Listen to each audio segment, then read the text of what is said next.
Right, I'm going to talk to you about Talis Whisper. Talis Whisper is a research prototype that demonstrates the power of using web services to deliver functionality to a user's desktop. You can see Talis Whisper over here on the screen, and because it's a research prototype, much of what you see on the screen is there for discussion point purposes, although a lot of the functionalities that I'll show you in a few moments is working on live web services with live real data behind them. This front screen here is just to show what a library portal might look like, sat on the internet, so a user could come to it and have information like the top 10 books, which could be delivered via a service, such as it could be the top 10 books purchased, it could be the top 10 books loaned, it could be the top 10 books in a particular library. It doesn't really matter, it's just saying that there's a service there delivering functionality. For instance, here there's the book of the day. Well, that could be driven from a librarian just giving a list of ISBNs and the system and the service behind it, taking care of finding the book jackets, etc. It looks from this screen here as though you can log in on the My Account here. You can't, it's just a research prototype, but if you did log in and it knew which library you were at, one of these panels could be your account at that library, how many books you have out, what's overdue, what fines you owe, etc. And maybe if you're a student, that could be for your university library and your local public library. Anyway, let's have a look at some real functionality. So if I click the Discover tab, I come into an area which allows somebody to search for books in a normal way that they would do on a normal library interface. So if I search for something, you'll notice immediately there is a service delivering hints to me. I type the word George, and it's now giving me a list of keywords and associated other words that would go with them, giving the user a clue about what they might be looking for in the indexes that are available. This is a simple web service that's just receiving the words I'm typing and sending hints back. So if I continue and search for George W. Bush, why not? Press return. What's happening there, immediately went off and searched a bibliographic search service based on the Talis-based database, which is delivered by the Talis platform, 27 odd million bibliographic records in there, and have come back with a set of hits. It's augmenting those results by getting data from a book jacket service. In this case it's Amazon, but it could be any book jacket service, to add some value to the user, and it's brought back many items.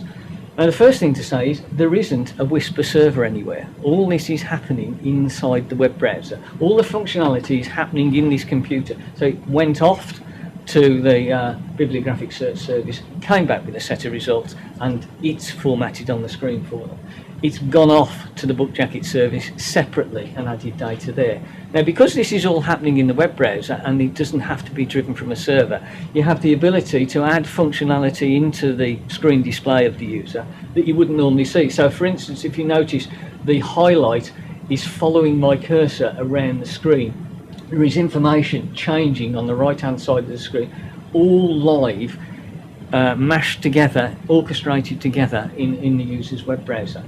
I can stop that movement by just clicking on an item. So let's have a look at some of the elements over here. If you look at on this panel here, the Whisper Libraries panel, that is giving you the results of a web service checking libraries that have holdings for this particular item.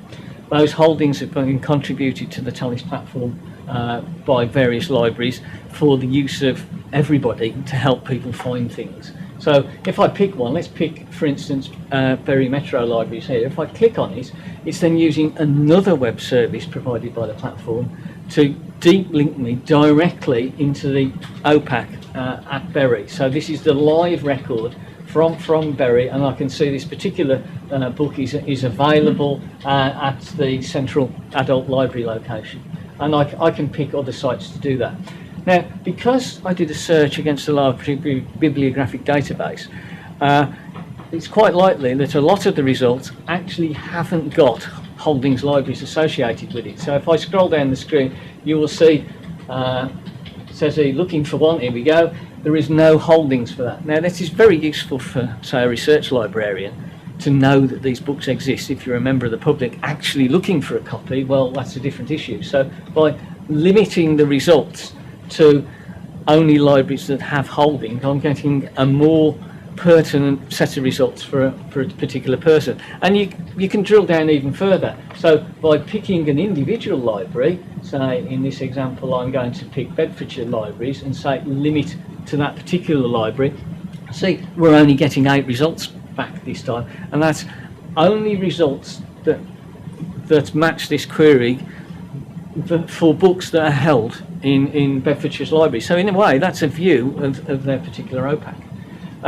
We're also adding extra value here by taking you to Amazon, so you can go purchase the item if you wanted to. You can see how much it is, second hand, etc. Interlibrary loan librarians use this sort of information, identifying holdings in particular libraries that they could go and place an interlibrary loan against, but they also know how much they could purchase it from Amazon and maybe look at different ways of delivering the service to their user. So we've used the data from the platform to identify bibliographic search results, holdings data from particular libraries. We've added value from other sources, etc. And eventually we could deep link down into the library catalogue, as you can see, from a directory service. Having all that information means you can do different things in different ways. So if I look, for instance, at the Locate tab, here we have a map produced by pulling the web service from Google Maps together, which is indicating the mapping of several libraries in the UK. Now, this is the live Google Maps service, so you can use the standard facilities for zooming into the map and finding better locations. We've got a satellite view here. We could flip into a map view so that you can see where a library is on the map. And by clicking on a particular library's point here, we've got a link directly into their library catalogue. So if I do a search into here, we're searching Herefordshire libraries, and here we are in their OPAC view of the world. How that information gets into the system is by people contributing their directory information into the Talis platform, and that's done via the directory tab. And the subject of another video that we're going to do is the whole theory behind how this is all adjusted. So I won't go into that at the moment.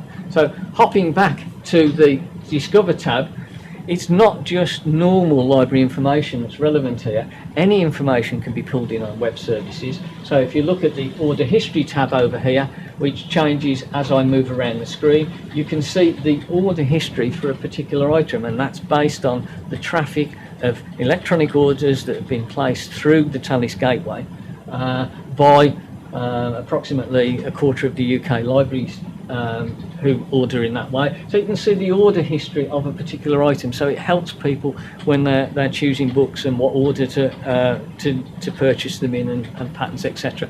Not only relevant to libraries, but relevant to book suppliers, etc. How do you get to Talis Whisper? Talis Whisper is an open demonstrator. It's a research prototype, but as you can see, it's live and useful. You obtain a link to it from the Talis Developer Network, which is visible from the Talis homepage. Just take yourself to the Talis homepage, click the developer links, and there are links within there to Whisper and the Whisper discussion groups, so you can tell us what you think of it, any comments, any issues.